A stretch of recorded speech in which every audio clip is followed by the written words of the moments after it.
Hi, this is Lara at Elliott Wave Gold with an extra video update for you after the session for Wednesday, the 1st of November, has closed for New York in the afternoon. I was expecting upward movement from gold. That's what we're getting so far. It's starting out slowly. That does support the second Elliott wave count over the first. We have some support from volume today for upward movement, so a little bit more confidence that we're probably getting an upward swing, at least for the short term. My target is at 1305 in the first instance for this upward swing to find resistance and end.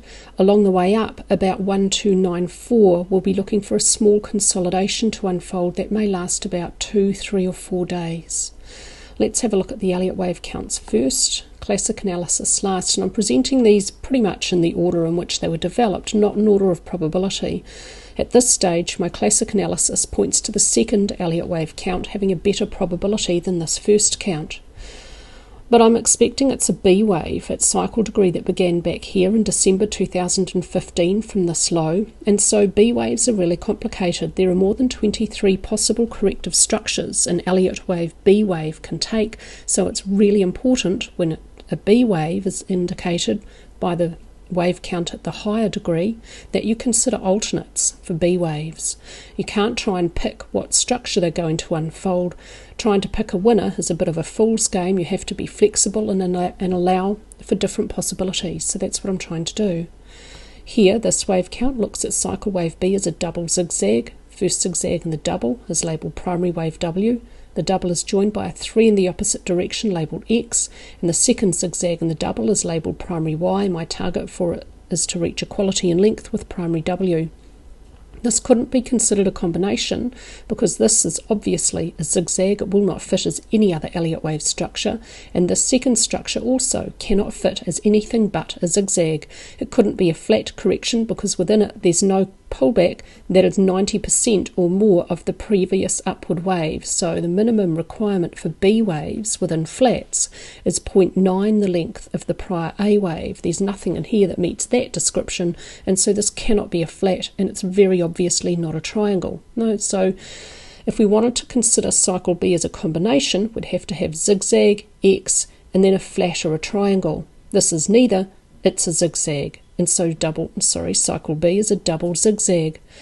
Now that all is an important distinction because double zigzags are really different to double combinations. Even though they're labelled WXY in the same way, they're very different structures.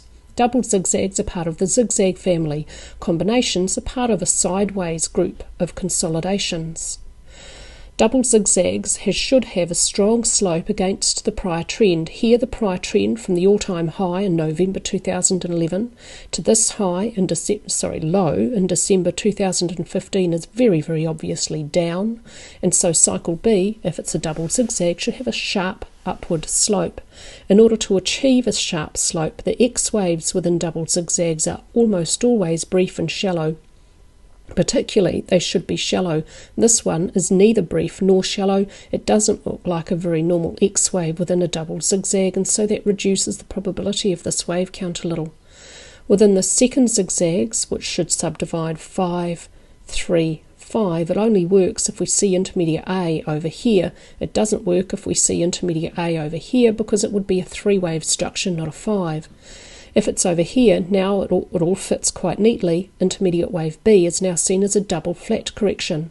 335 expanded flat for minor W. The double is joined by a 3 in the opposite direction labelled X.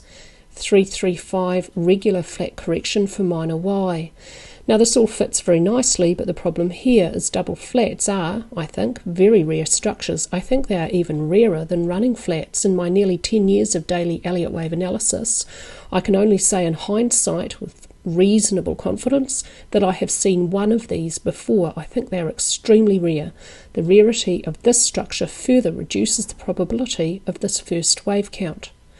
And now within intermediate wave C, this just looks too big. It should be a 5-wave structure. I'd expect it to be an extension after a relatively short A wave, but I think this movement here is now lasting too long and is too deep for intermediate C to have a really normal look. Another small problem, further reducing the probability of this first wave count. When we get to the second, we'll see how those problems are resolved. Within intermediate C, if minor 2 is not over here and continues lower, it can't move beyond the start of 1 below 1205.41. If it does move any lower though, I wouldn't expect it to now to get anywhere near that point. It should find very, very strong support at the lower edge of the Elliott channel. If, for this first wave count, this trend line is breached by a full daily candlestick below and not touching this line, I will discard this first wave count then in favour of the second wave count. Here, for the final target at 1452 to be met, along the way up, I have a target for minor 3 at 1412 to only reach equality in length with minor 1. I'm using that Fibonacci ratio of equality because here minor wave 1 is a fairly long extension and minor wave 2 isn't too deep a correction. Okay, let's look now at the daily chart where the low of intermediate B down here is this point down here. We're now focusing on the 5 wave structure up for intermediate wave C, an extended first wave, a zigzag for a second wave, another first wave, a deep double zigzag for a second wave. When we draw a base channel around minor waves 1 and 2, we now have Friday's candlestick almost fully. It's just touching the lower edge, but it's pretty much below the lower edge of this base channel. So this breach of the base channel further reduces the probability of this wave count. It's now starting to have even more problems. For a base channel, along the way up, lower degree corrections should find support at the lower edge of a bull market base channel. Now gold doesn't always do this. Sometimes it does breach a base channel and then continues on with its third wave. It can do that sometimes because its third waves can start out somewhat slowly, but not this slowly. This is just really starting to look quite suspicious. Let's have a look now at the hourly chart level where we're going to look at the beginning of minute 3 within minor 3. So now at the daily chart level we're looking for a third wave at 2 degrees to unfold upward. It begins down here. This point down here we have a 5 wave impulse up for a first wave, a deep zigzag down pretty close to the 0.618 Fibonacci ratio for a second wave, and now another first wave up, and now looking for another second wave down. Again, it may be relatively deep, but this time a bit deeper than the 0.618 ratio. Now it could be over here, but that looks to be a little bit too quick, and it doesn't look like a very good 3-wave structure at the hourly chart level. I think this sideways chop here looks like a B wave, so we'll expect a little C wave down when that's done. Subminuet 2 may not move beyond the start of 1, below 1267.97. Again, here's another base channel, this time drawn at the hourly chart level around minuet waves 1 and 2. Along the way up, lower degree corrections should find support at the lower edge of that base channel. Now again, gold almost always behaves like that. Not always, but let's expect the most common scenario until proven otherwise. Let's not expect a low probability outcome. If we go with the most common scenario, a higher probability outcome than the theory is, we should be right more often than we are wrong. And so if subminuet 2 does continue lower, as I expect it to do, if price gets down to the lower edge of this base channel, then do expect some pretty strong support there. For this wave count, if this is correct, I would not expect this trend line to be breached. When this little pullback is over, then this wave count will expect a third wave up at 1, 2, 3, 4 degrees. Remember, there's another degree shown at the daily chart level. That means for this wave count, it would be expecting quite a strong upward increase in momentum over the next 24 hours. The target for minuet 3 will assume the most common Fibonacci ratio with minuet wave 1, and the target for minute 3 assumes the next ratio in the sequence. I'm doing this because minute 2 was a very, very deep correction. When second waves are really deep, then you use the next Fibonacci ratio in the sequence. That's so that the third wave will move far enough above the end of the first wave to allow room for the subsequent fourth wave to unfold and remain above first wave price territory. When you look at this target, 1380, on the daily chart, get a perspective of how I expect these waves up to unfold, and you'll see why I've used this Fibonacci ratio at 1380.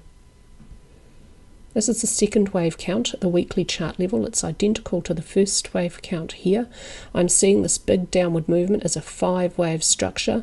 Now, if that's correct, if it was a 5-wave structure, then the big correction that began from the all-time high at November 2011 can't be over, because a 5 can't be the completion of a correction. A correction has to be a 3. It can't be a 5. And so I'm labeling this wave A of a bigger correction at supercycle degree.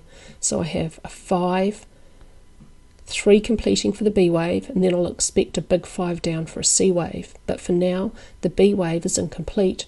This wave count looks at it being possibly a contracting or barrier triangle, with a zigzag for A, a zigzag for B, which is now a really normal length in relation to A, so we've resolved the problem that the first wave count has of the depth of this correction.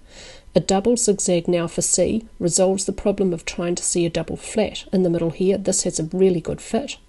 And now a single zigzag down for D is expected. Within a triangle, an Elliott wave triangle, it's analogous to the classic pattern equivalent of a triangle, except an Elliott wave triangle has some more strict rules and guidelines it has to adhere to. What rules it must adhere to and guidelines to use to expect what's going to happen next as it unfolds. One of the guidelines tells us that C waves of the triangles are most likely to be the more complicated multiple, and the rules tell us that within an Elliott wave triangle, of the 5 subwaves, only one subwave may unfold as a more complicated multiple. So seeing primary wave C here as a double zigzag, which is the more complicated multiple, has the most common fit. That's the most common wave to do that. So this all has a really good look and a typical fit in terms of Elliott wave rules. The only problem here, and it really isn't a very big one, is the AC trend line doesn't have a very steep slope. And so I think this is looking like a contracting triangle and quite unlikely now to be a barrier triangle. A barrier triangle has a BD trend line that should be essentially flat. If that were to unfold, because the AC trend line does not have a good slope, the triangle trend lines would be not converging too quickly. They wouldn't have a normal look for triangle trend lines. Elliott wave triangle trend lines usually converge at a reasonable pace so that the whole thing looks pretty much the same as a classic triangle pattern. And so I would expect primary wave D to end somewhere around here and not get too close to this invalidation point. It can't move beyond the end of B for a contracting triangle below 1123.08. For a barrier triangle, the D should end about the same level as B, so that the BD trend line remains essentially flat. What that means in practice is D can end very slightly beyond B. As long as that BD trend line remains essentially flat to the eye, the triangle would remain valid. Unfortunately, that involves an area of subjectivity. That rule is not black and white, and that's the sole exception to all Elliott wave rules. Every single other Elliott wave rule is black and white. So that's why this invalidation point says reasonably below this point, but I'm not expecting it to get too far there. When D is complete at the weekly chart level, it should look like a pretty obvious 3-wave structure, and the B wave within it for intermediate wave B should be an obvious 3-wave structure at the weekly chart level. So I don't think it's over here. I think that's just wave A. So we're looking for a 5, 3, 5 zigzag to unfold downward. Intermediate B within the zigzag may not move beyond the start of A above 1357.09. The first Elliott wave count requires a new high above that point, whereas the second wave count would be invalidated by that. That's the price point now to the upside, which strongly differentiates the two Elliott wave counts. Let's take a look at the daily chart now, where intermediate wave A is this point down here. I think intermediate wave B will fit quite nicely as a regular flat correction, subdividing 3, 3, 5. Minor wave A up will subdivide either as a 5-wave impulse or a 3-wave zigzag, and that right there is the biggest problem with Elliott wave. It's quite often impossible to tell with certainty whether a movement that looks like this is a 3-wave zigzag or a 5-wave impulse, because it depends on the proportions of the corrections within it. So let's consider if this is a 3, then what that means is B could continue lower and it could make a new low beyond the start of A, as in a flat correction or even a running triangle. The first wave count, you'll notice, has an invalidation point at this point. So for the short term, to the downside, this is the price point on this low here, which differentiates the two Elliott wave counts for the short term. It looks like B is most likely over, though, as a double zigzag, WXY. And now this wave count and the other wave count are expecting a 5-wave structure up. The second wave count expects it to be more short-lived, though, and the target is 1308 for C to reach equality in length with A. Let's take a look at how this may be beginning at the hourly chart level, with a low for minor B down here. It's this point down here. So we have an impulse up, this looks like a first wave, a zigzag down, this looks like a second wave, another impulse up and another zigzag downward possibly unfolding. For the very, very short term, I'm looking at this movement here in a slightly different way on these charts. My first chart saw the B wave over here, the second chart considers if the B wave is continuing sideways. At this stage it looks like it might be a small triangle, and then a short sharp downward thrust for a C wave to move beyond the end of A and avoid a truncation, and my minuet 2 may not move beyond the start of 1, below 1267.97. Here's another base channel. They're drawn in the same way from the start of the first wave to the end of the second wave, with a parallel copy on the end of the first wave. Second wave corrections of lower degrees should find support or resistance at the lower or upper edge of that base channel. In this case, for a bull market, at the lower edge, it should find really strong support. If price gets down there, expect it to bounce up around about this trend line. Sometimes they have little overshoots, but it shouldn't be by much if this wave count's correct. So this wave count also is now expecting an increase in upward momentum over the next 24 hours as a third wave at 2 degrees unfolds. First, this little pullback has to begin. The target for minute 3 here is to reach 1.618, the length of minute 1, at 1294. Because minute wave 2 shows up at the daily chart level when minute wave 3 is complete and minute 4 shows up, I will expect that 2 to show up at the daily chart level, so I'll expect it to last 1, 2, 3 or 4 days, to be probably a sideways shallow consolidation along the way up to the final target for minus C at 1308. I'm not going to go over the weekly analysis. I did that for members at the end of last week. Let's have a look at the daily chart and see what's happened in the last 24 hours, because this is now looking just a little bit more bullish. For gold, for the short term, we had an upward day, a higher high, a higher low. The candlesticks closed green. We were expecting upward movement, so that's good to see. And here, really importantly, it's come with a reasonable increase in volume, so this is looking bullish. We've got another bullish signal from on-balance volume, so this volume and on-balance volume are quite nicely supporting the Elliott wave analysis today. I'll have a little bit of confidence that we're probably going to get at least some more upward movement, probably somewhere up around to this resistance zone, which is 1305 to 1310.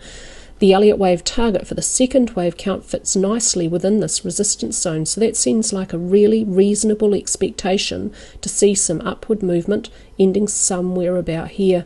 It's not going to move in a straight line. Price just doesn't do that, though. It chops and changes along the way, particularly within a consolidation.